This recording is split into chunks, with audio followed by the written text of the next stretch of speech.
Animal Farm, Chapter 3. So remember, at the end of Chapter 2, the animals were just about to go in the field to collect the hay.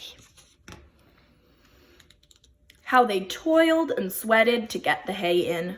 The horses knew every inch of the field and, in fact, understood the business of mowing and raking far better than Jones and his men. So they're saying the horses are getting all the hay, but there are no people to help them. They are still good at it. They can still do it.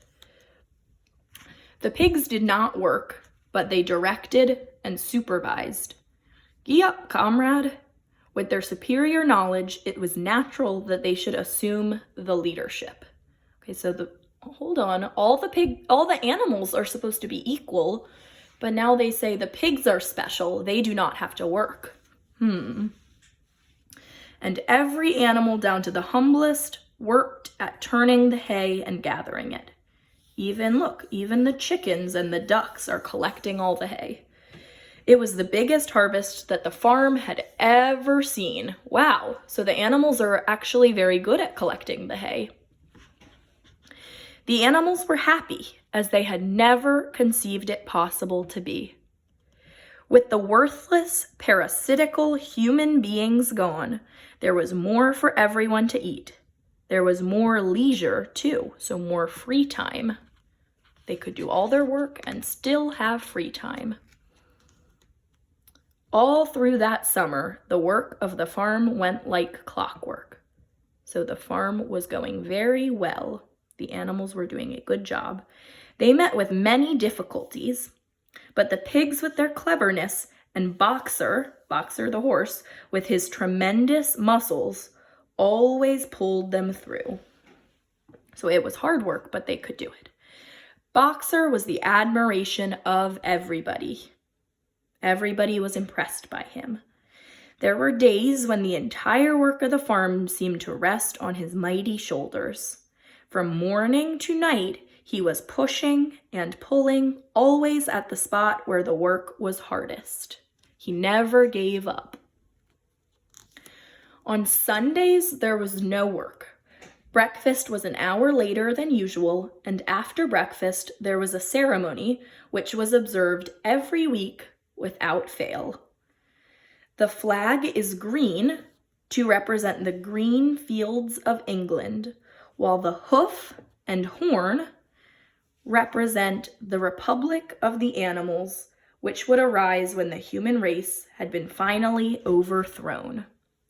So every Sunday, the animals have a special ceremony where they put up the flag for animalism. After the hoisting of the flag, all animals trooped into the big barn for a general assembly called the meeting. Here, the work of the coming week was planned out and resolutions were put forward and debated. It was always the pigs who put forward the resolutions. The other animals understood how to vote, but could never think of any resolutions of their own. Hold on, all animals should be equal, but the pigs are the ones in charge and not working, and the pigs are making all the ideas. That doesn't seem fair.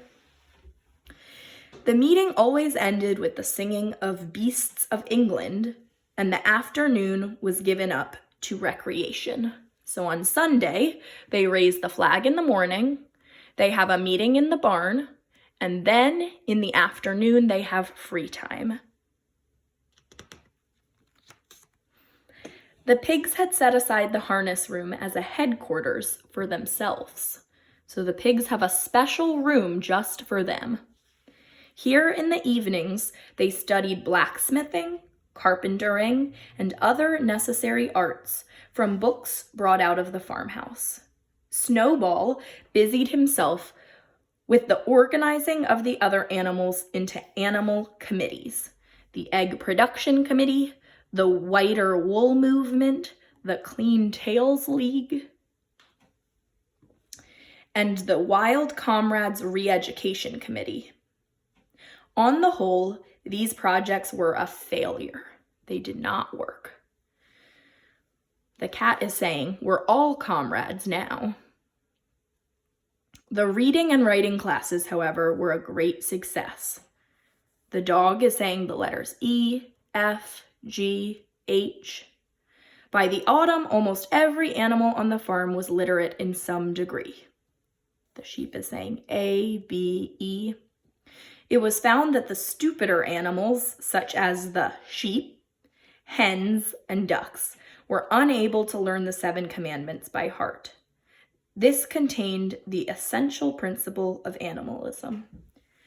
So some of the animals had trouble reading, so they made a shorter sign that says only 4 legs good, 2 legs bad. So 4 legs good, 2 legs bad. Animals good, people bad.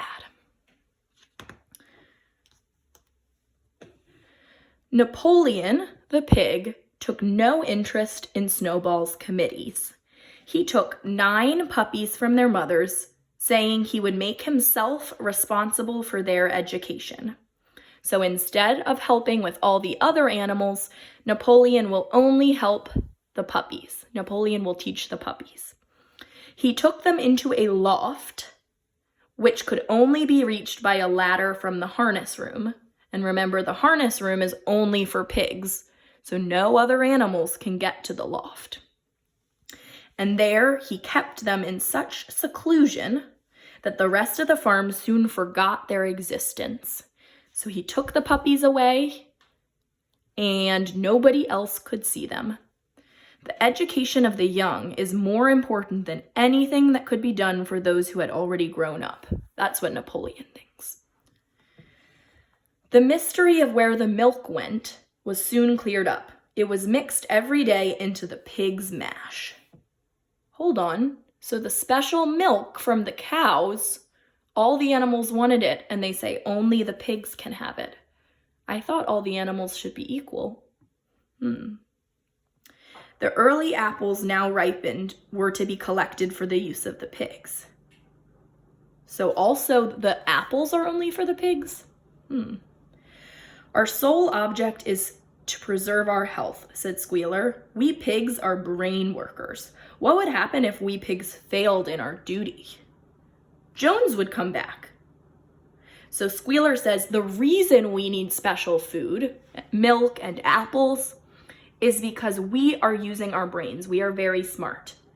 And so we deserve the special food. If we don't have the food, then Mr. Jones will come back.